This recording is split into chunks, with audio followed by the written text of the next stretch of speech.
Got to operate in truth, right? Operate in truth. Tell the truth.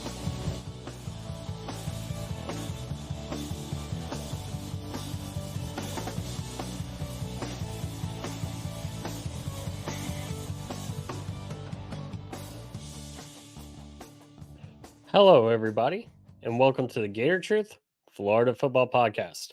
I'm Daniel, and on this episode, we're going to take a look at the first 7 games of the 2023 Florida Gators football season, and I'm going to give some key storylines for each game and the key matchup that I see going into the games, at least this far into the preseason. With that said, let's take a look at the preseason roadmap that we've been following so far. And of course, 2 weeks ago, we looked at the offense, the position groups that I believe will be better, which ones I believe will be worse, maybe about the same, and the defense position groups, which I think will be better, and some that I think will end up being about the same, if not better as well. And this week, we're taking a look at the first 7 games. Why the first 7 games? Well, it gets us to the bye week, and I think there's about as much to say about the final 5 games as there's the first 7 games, since we have games against McNeese and Charlotte figured into the first 7. Next week, we'll take a look at the final 5 games of the regular season. Then on the 24th, we'll take a look at things I want to see in 2023, followed by coming up on that following Monday, the preview for the Florida Utah game, because it'll finally be game week. With that said, let's begin and take a look at the Utah storylines as I see them for right now. The first and biggest storyline, of course, is whether Utah quarterback Cam Rising will be healthy and will he play. If he's healthy enough to play, he may not be 100%. He is a very mobile quarterback. I don't expect him to be a statue if he plays, but I don't feel like he's going to be quite as dynamic in his running as we saw last year, sometimes getting 20 yards on a carry, on a scramble. And I think that's going to help a new, more aggressive defensive front take advantage of that game. And also, if he doesn't play, you've probably got a new starter or someone who's only started 1 or 2 games, which I believe one of their backups has, going against the Gators in the first game of the season. So who knows how that will play out, especially in a system that is a lot more aggressive than what they saw last year in Gainesville from the Gators. The second key storyline that I have is how well do the Gators handle the elevation in Utah and the crowd in Rice-Eccles Stadium. Utah has not lost at home in about 3 years since COVID, so it'll be interesting to see how they handle a stadium where the home team is pretty good. And of course, the elevation is going to be a factor. A lot like last year, we saw the humidity be a factor as several Utah players were videoed on the game broadcast throwing up because of the difference in the humidity. Of course, if you're there, you know it rained shortly before kickoff. Thought there might be a weather delay. There wasn't. And of course, it made it very hot, very humid. And I think that helped a lot for the Gators. The final storyline is this is the first Gators' first true road game out of the state of Florida since they played Syracuse in 1991. That was a loss. What kind of bearing does that have on this game? None. However, it is interesting to say that we really have not gone out of the state for a non-conference game in a while. Although I do think that's kind of overblown compared to how some people make that sound. When we've got non-conference games against Miami, against Florida State, many of those games with teams that ended up in the top 5, if not national champions. So there is a little bit of a misnomer, I believe, with, hey, look, we've not played outside of Florida, but we've also played some very quality teams in non-conference road games. The key matchup for the Utah game is the Florida offensive line, who I think there are questions on, against the Utah front 7. There are several other matchups we could pick. I picked this one because if the Florida offensive line can open up run holes against the Utah front 7, then it'll make the game much easier for Graham Mertz and company to move the ball. The entire offense for the Gators will run through the running game in 2023. So everything from play action to play fakes to them stacking the box and us punishing them with screens to the outside to fast guys like Pearsall, Wilson, Mazzell.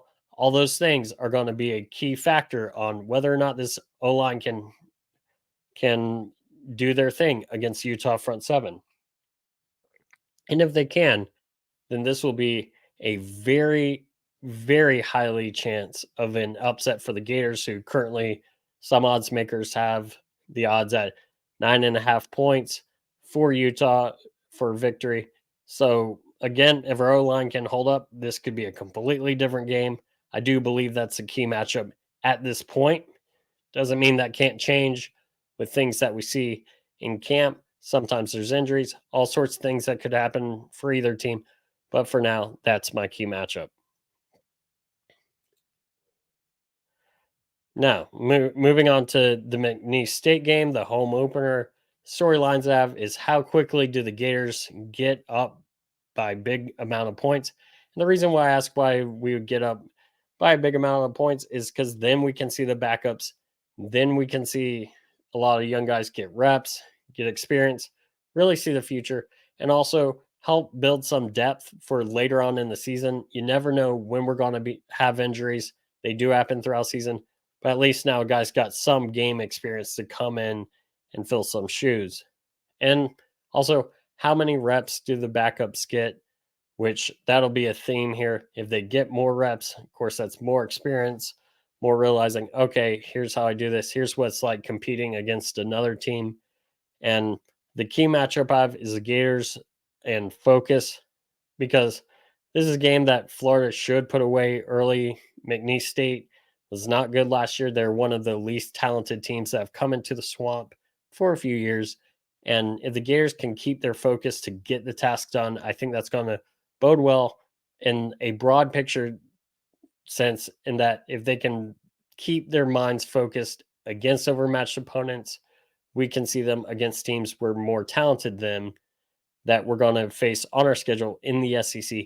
Also, it's going to just show even more discipline from a team that showed more discipline last year than they had during the Dan Mullen era. And with that said, more focus equals more points. More points means more backup time. More backup time means building reps, building depth.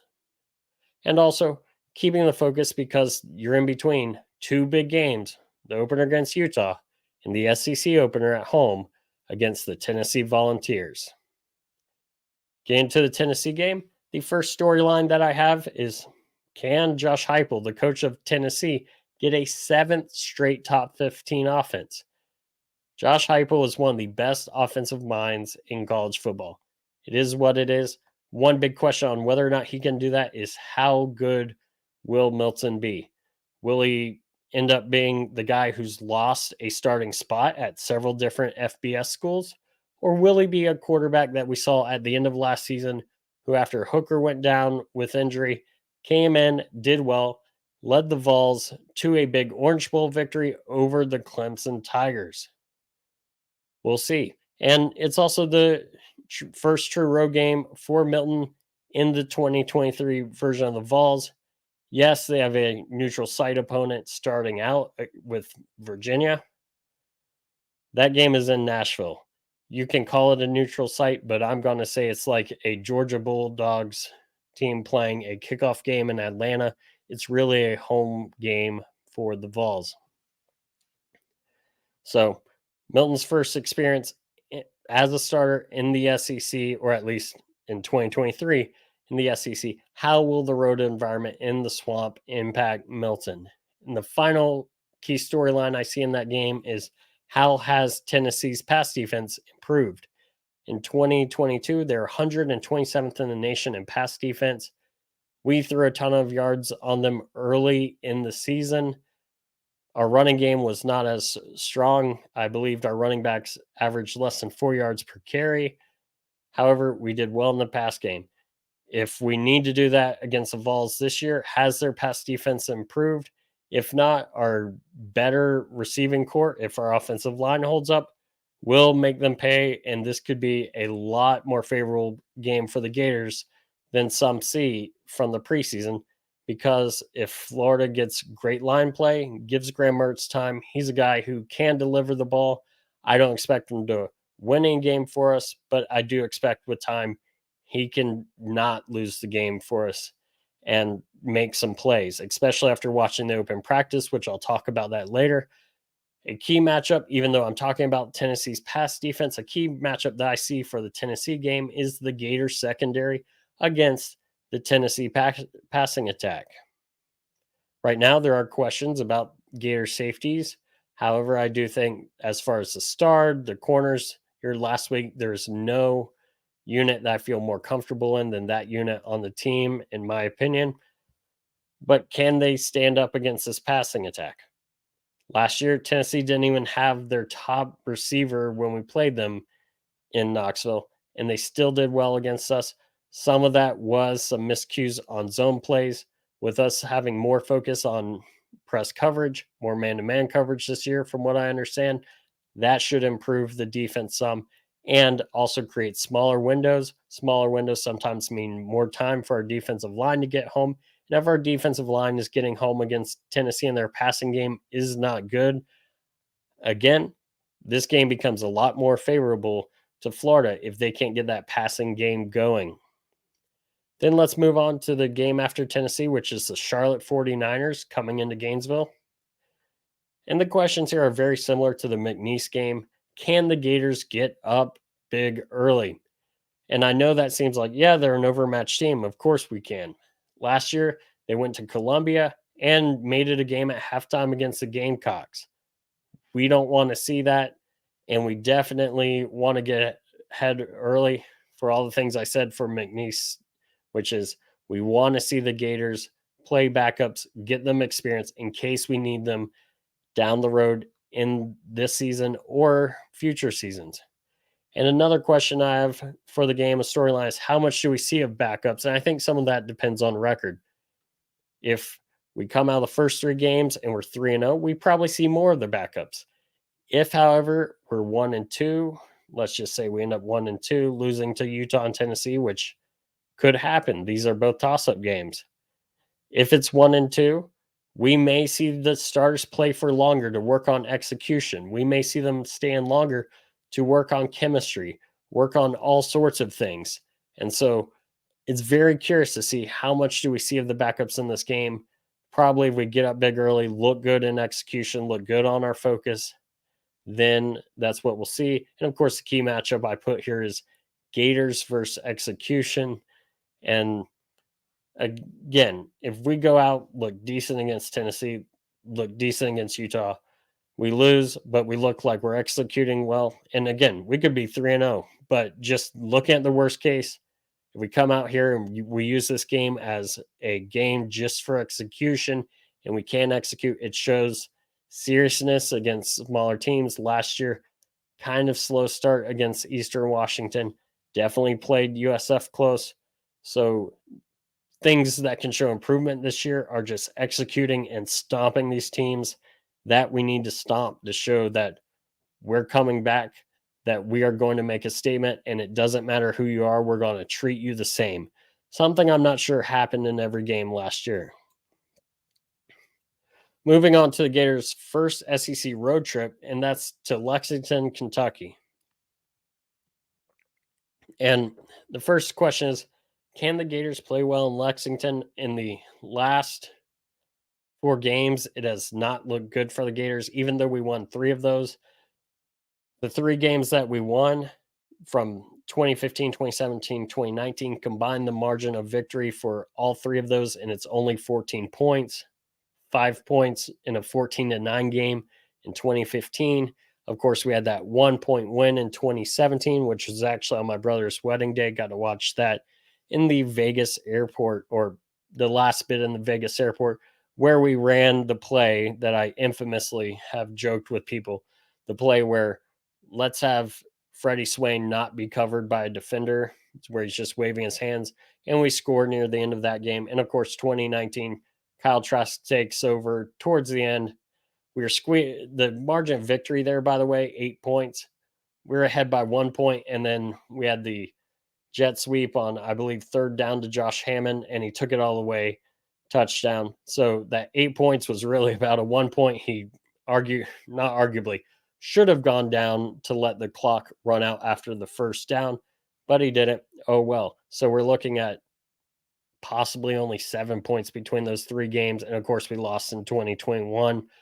All those games were evening games. And to be honest, if I had to take a bet, this would probably be an evening game as well. So, can we play well in Lexington at night? That's going to be a question. And again, something that can show this team building for the future is going into Lexington against a team that we're more talented than and playing well, executing, and hopefully winning that game. I think we should be able to. But again, this goes into my next storyline is the revenge factor. We've lost 2 in a row to Kentucky, 3 out of the last 5, and that's after over 30 years of never losing to them. We need to start a new 30-year streak. It's unacceptable. Can't be losing to Kentucky if we want to be the program that we want to be. This is Kentucky's first real test. Again, they play just like how we're Tennessee's first real test. Kentucky plays 3 nobody teams and Vanderbilt before they face the Gators. So we really won't know what all they are until we get to Lexington. They will have Devin Leary, who last year was a preseason ACC Player of the Year. Unfortunately, he got injured. It's very interesting to see what he'll be, but we should know at least most of his abilities before the Gators get to Lexington, even though he is playing overmatched teams the first 4 weeks of the season. The key matchup that I have is the Gators front 7, so the defensive line and linebackers against Kentucky's offensive line. Last year, Kentucky's offensive line was dreadful. And with that being dreadful, if we can take advantage of it, not let Leary have time, then it's going to be a long night for Kentucky in Lexington. However, if Kentucky's O-line plays well, is able to establish the run, a lot like the Gators want to do on offense, then that's going to open up the world for a very talented quarterback who, if he is really healthy, can cause problems, along with Kentucky brought back their 2021 offensive coordinator, Liam Cohen, who, again, did great things, got Kentucky to 10 wins in 2021. Kentucky has also added a 1,000-yard running back from Vanderbilt in the offseason. So this is a Kentucky offense that has added some very good parts, has brought in some offensive line from the transfer portal to build depth. So that is the matchup I think will define this game. And then moving on, the Gators' next game is revenge factor. Again, we'll see this quite a bit. And that's last year we lost in Nashville. Really should not have lost to this team. You'll never convince me it was an acceptable loss. You can tell me about how, a team that was set up by James Franklin, recruited by James Franklin before he left for Penn State, beat Kirby Smart in year 1. That's one thing.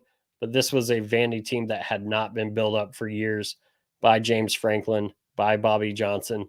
This is a Vanderbilt that had been rock bottom, and we beat them 42-0 in 2021. This vengeance has to be on the mind of Billy Napier, has to be on the mind of the players, because you don't lose to Vandy. It's just not what you do at Florida if you're going to be a great program. So again, things we can see for building this year is not just beating Vandy, but beating them soundly. And that doesn't necessarily mean beating them by, 4 touchdowns. It means beating them off the ball every play, showing great execution, showing that we have an edge in talent, which is something that we should have shown last year. Unfortunately, did not. This is Vandy's first road SEC game of 2023. So it'll be interesting seeing how they react to being on the road for the first time. And then the Gators need to avoid the trap game mentality where they are stuck in between a decently big game against Kentucky, because Kentucky is a talented team that we've lost to 2 years in a row, and going to Williams-Brice Stadium to take on the Gamecocks the next week.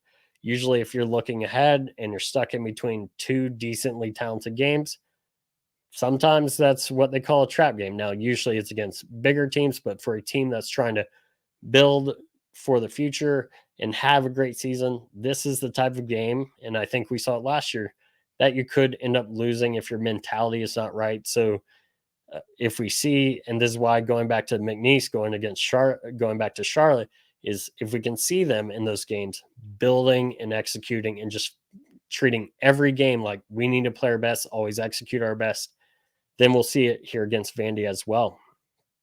Moving on to the final game of the first 7 games, and that is the South Carolina Gamecocks. Going back to Vandy real quick, I do apologize. Key matchup there is the Gators offensive line against the Vandy front 7. Last year, we did not run well against Vandy. I do believe that our running backs had less than 3 yards per carry. I know it was for sure less than 4. We need to improve that this year. We threw for over 400 yards, or we threw for exactly 400 yards against Vandy last year. Running game couldn't get going. Again, running game is very important for the Gators, and so that's what we'll need to do against Vanderbilt. And now on to the Carolina game. This is a revenge factor. There's another one for the Gamecocks. They were embarrassed by the way we beat them in 2022, and I'll say I've got to give Shane Beamer, their coach, credit for this. After that game, he changed up play calling duties, and the Gamecocks went on to possibly have the 2 most impressive weeks of many teams in 2022 when he beat Tennessee and Clemson in back-to-back weeks after they were destroyed by the Gators at home. This is also the first of 3 straight opponents the Gators have who have a bye week before facing the Gators. We'll talk about the next 2 next week, which are the Bulldogs and the Arkansas Razorbacks. So Carolina will have 2 weeks to prepare for the Gators. They'll be rested up. Now, before they face the Gators, they do face Georgia. They face Tennessee. So, and also for their opener, they face North Carolina. They could be 2-3 going into this game. They could be 4-1, 3-2. I don't know. We'll see what their mentality is. But the reason I put things and mention things like last year the Gators embarrassed them, and then they beat Tennessee, and they upset Clemson and Memorial Stadium, where Clemson hadn't lost in years. Why do I mention that? Because I can't just say, hey, they're going to have a loser mentality if they start off 2-3 or something bad like that. Because last year it wasn't looking good, and then they turned it around on a dime and upset 2 of the better teams in college football in 2022. And then the last thing I have to say is, will this be a noon game in Williams-Brice Stadium, or will it be a night game? The Gators have lost the last 2 night games in Williams-Brice, which is sneakily one of the strongest atmospheres in the SEC. I've only been there once. Wasn't strong, the biggest one I was there, which was 2015 when Steve Spurrier quit mid-season. We had kind of a sleepy game, Jim McElwain's first season, and we came out with a win, but I could see the potential and see what it's like when these Gamecocks are fired up. I've heard a lot about how fired up they were in 2021 when they destroyed us there, which was one of the last few night games, and I believe they beaten us. Then 2013 were night games, and then the other games we've had were noon at Williams-Brice, which were 2015, 2017, which we lost, and 2019, which was that rain game where there might have been holding on a big touchdown run, but we're not going to admit that as Gator fans. And the key matchup for this game, I do think, is the Gators' defense against Spencer Rattler. When Spencer Rattler is having a rough time being harassed, you see things like the Gators destroying them last year. And then in other games, if he's given time, like the aforementioned Tennessee, like the aforementioned Clemson game, he can do some really strong things on offense. So if our defense can really frustrate Rattler early, often, it is going to bode well for whether or not the Gators can finish the first 7 games in the first 7-game stretch on a high note. Now, I'm not going to give a prediction on the first 7 games yet. There's still time. I still want to get through the first scrimmage, which is this Saturday, and see what's kind of going on with the other teams. At the end of next week, I will give a wide range of what our season could look like. And then I do want to point out for this first 7-game stretch, we do, even though we have a tough schedule, we have a very favorable schedule for the first 7 in that we don't have multiple tough games in a row. We have a tough game in Utah, then an easier game in McNeese, then we have a tough game in Tennessee, then an easier game in Charlotte. Then we have a tougher game in Kentucky, then an easier game against Vanderbilt, and then a tougher road game at South Carolina. So that kind of works out in that we get a tough game, then a game where we can potentially rest players, or, should be an easier win, and so on and so forth for the first 7. The last 5, as you'll see, are not like that. In fact, it is one of the tougher 5-game stretches I've seen for Florida football, and we will get into that next week. And one more thing I want to say before we talk about the open practice, and that's definitely check out my friends if you're in the Central Florida area at Alvarez Lawn Company. Give them a call, give them a text for a free quote at 407-490-2617. And also, you can reach out to them at alvarezlawncompany@gmail.com. Alvarez Lawn Company, building plans that work for you. So, with all that said, I do want to talk about the open practice real quick. It was a great time, great atmosphere. And I really agree. I believe it was Thomas Goldcamp, former writer for 24/7, covered the Gators. He said that an open practice is such a slam dunk easy, or essentially said that an open practice is such an easy slam dunk PR move. It's really great that Billy Napier did it. A lot of people that went have not seen practices before. I'd never been to a Gators practice, so I thought that was really cool. Also, I think it was great having the fan day, which is kind of a tradition after that, where the Florida Victorious members got to go on the field, get autographs. I unfortunately had to get back down home for something that I had pre-planned before they announced it for the autograph portion, but definitely a good thing. Saw lots of great photos from it, lots of great reactions. I've got, I have a lot more positive thoughts about this team than I necessarily did before seeing it. And some of that comes from seeing things like us actually scheming plays to get guys open or get certain guys the ball, like a Eugene Wilson, or unfortunately, we didn't see Ricky Pearsall, but we saw it with a few other players. Caleb Douglas, a guy who admittedly I wasn't super high on. I thought he'd be decent, but there were a few things last year that kind of made me wary at times. Had an excellent kind of spinning catch when a ball was thrown behind him. So good for him. Just one play that really stuck out to me. Also seeing things like jet sweeps to fast guys like Wilson. And then, of course, seeing some screen passes to guys like Wilson. I'm going to use his name a lot because he was used a lot. But seeing Wilson, a speeder guy, get the screens rather than a guy who I didn't dislike as much as some people. And Xavier Henderson, the thing was, Henderson was not the fastest guy. And really, for those screens, you want a guy who can catch the ball and get past the line of scrimmage, if not further, make one guy miss and he's gone type mentality, rather than a big guy who's not so fast, who may be met at the line of scrimmage by defenders, as opposed to a guy who's going to be met by defenders a yard or two past the line of scrimmage. So seeing that really made me feel good. I did like seeing our defensive line. Of course, my questions about the offensive line are still there, but Caleb Banks on a play blew up a handoff at the handoff, which was incredible. I mean, we snapped the ball, we go to handoff, and Caleb Banks, one of our transfers that came in for the defensive line, is right there hugging the running back as the ball's being literally the ball's half in the quarterback's hand, half in the running back's hand. He's going to be a problem.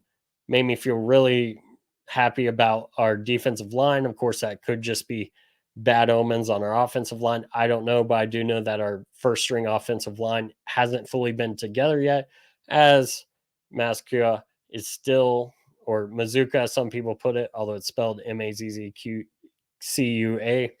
not Q, Cua.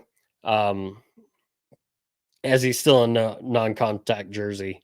And so we've not really seen our top 5 together yet. So I'm taking that a little bit with a grain of salt. But overall, great situation, great day. If they do it again next year, which it sounds like they are, definitely make plans to go out, see the skaters practice, see everything they work on, see the discipline being instilled.